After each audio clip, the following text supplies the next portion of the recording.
Bonjour les enfants. Alors, vous avez bien reçu vos cartes? Écoutez, c'est Sébastien et je vais vous expliquer comment les programmer aujourd'hui. Là, on est sur le site makecode.microbit.org. À partir de là, vous allez pouvoir faire votre programme pour le mettre dans la microbit. Hop, on va tout de suite faire un nouveau projet et c'est parti. Sur la carte, il y a plusieurs boutons. Il y a un petit numéro à côté, le A, le B. Quand on va appuyer dessus, ça va faire du son. Sur votre gauche, vous avez un simulateur.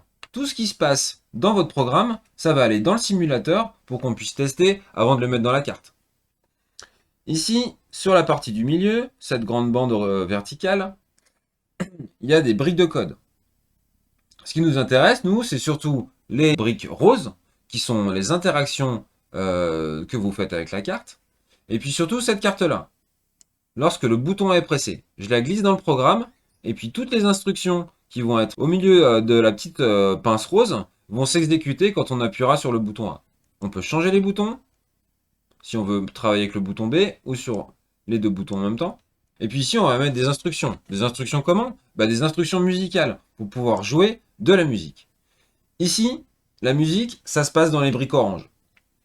Il y a jouer des mélodies, jouer juste des sons avec une notion de mesure, de temps, que vos profs de musique vont pouvoir vous expliquer. Et puis, hop, on peut faire plein de choses.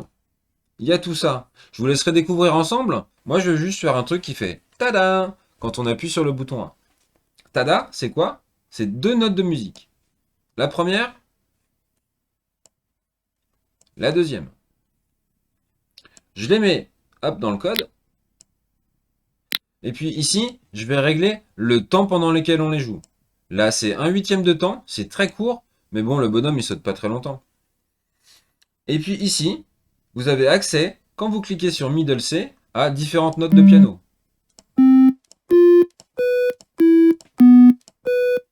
Choisissez celle que vous préférez.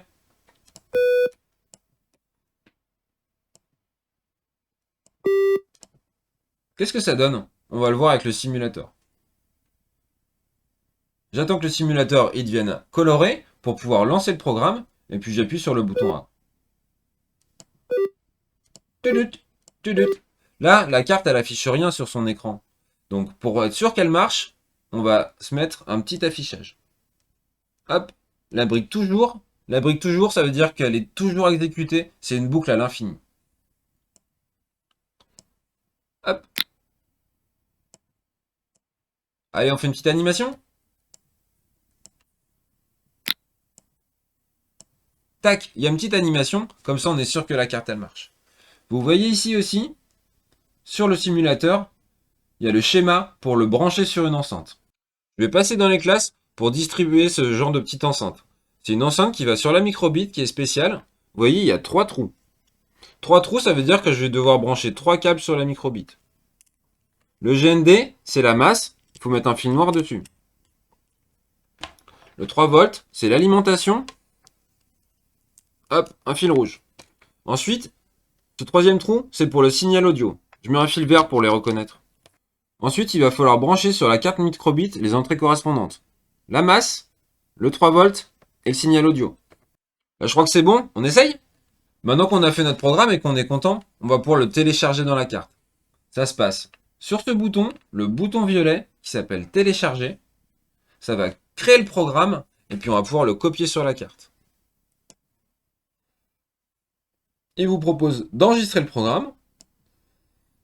Pendant que j'enregistre le programme sur la carte, la petite lettre orange, elle s'est mise à clignoter. Ouh là là, il a joué l'animation sur la carte, je crois que ça marche. Wouh, on fait du son.